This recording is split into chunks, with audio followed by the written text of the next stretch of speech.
Hey gearheads, welcome back to BZB TV. This is Nate back here from the support team. And today we're going to switch it up and do something fun today. We're going to be doing a deep dive of our brand new video wall processor, the BG-UHD-2x2A. This A is for audio, yay. So it has actually audio extraction, analog and digital, but it also is a cool unit. It's going to be an upgrade from our VW2x2 original because this one has HDMI input and USB-C input so you can switch. So today we're just going to do a deep dive on how to go from out of the box to this. So let's go ahead and dive in.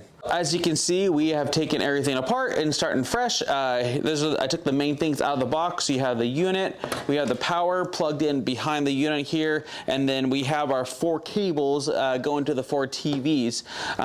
We assume that when you're setting up your video wall, you have something like this, a 2x2 video wall. That's why you probably bought the processor to create a video wall across these 4 TVs.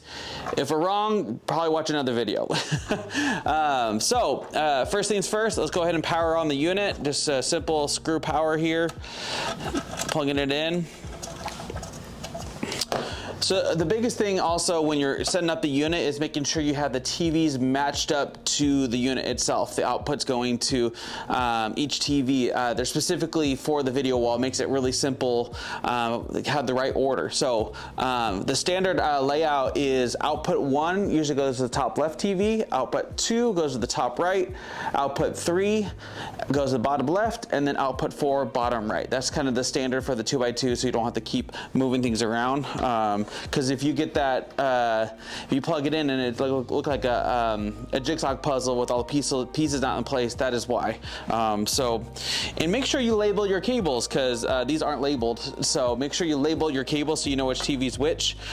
So we're gonna play it by ear and just plug some things in, and we might have to just switch some things around. This is our kind of our common TV here out on the front. And just shows kind of just for display.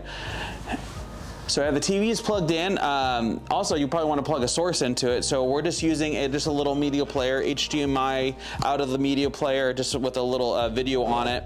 And then that goes into the HDMI in. That is our main source right now. So you see it's showing up.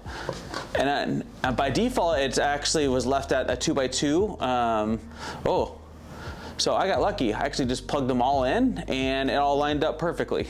So, all right, so we're pretty much set up, but most TVs might not be this orientation. A lot of people like to flip the 2 TVs over if they're like a thicker bezel.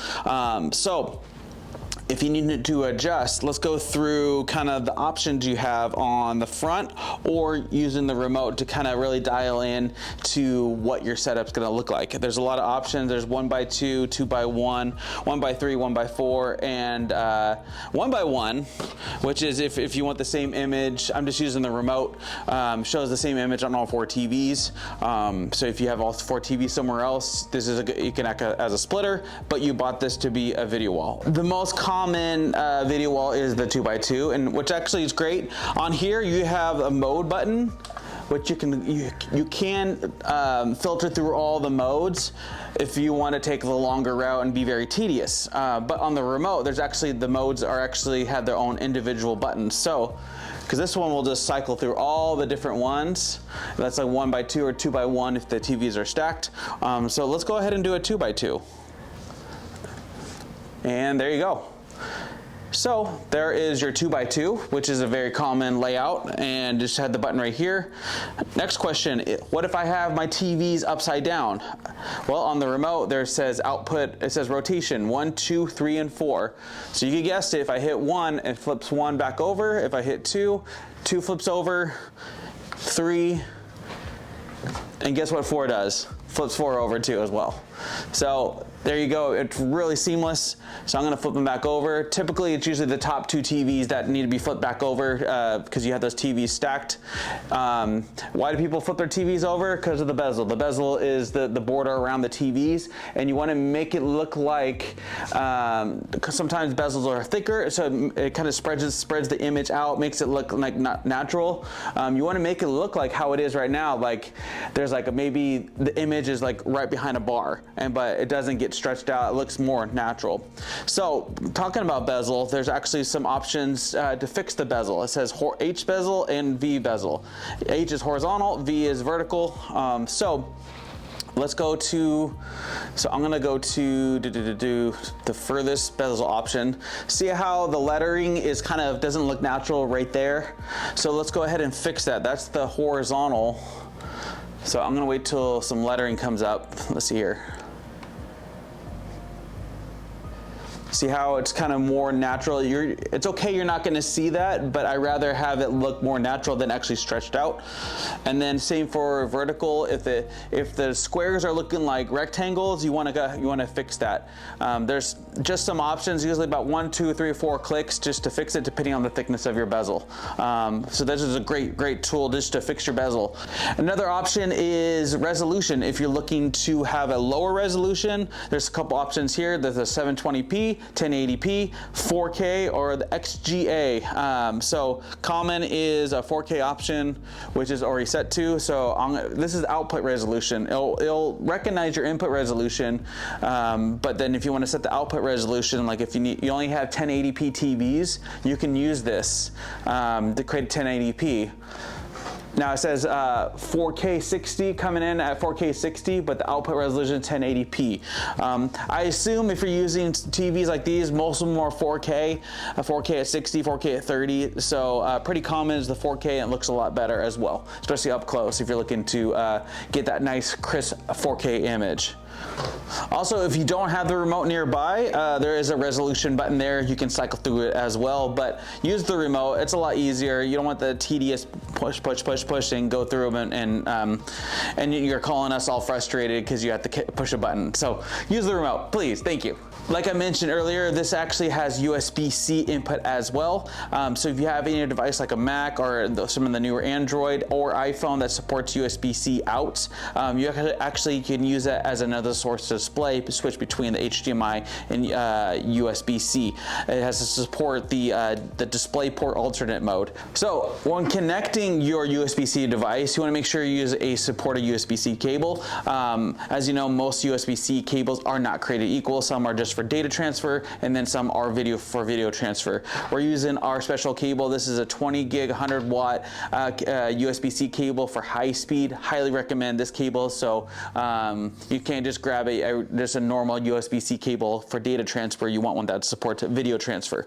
So I'm gonna go ahead and plug this into our iPhone here, and then all I have to do is just plug it into the port on the back, line up the shapes.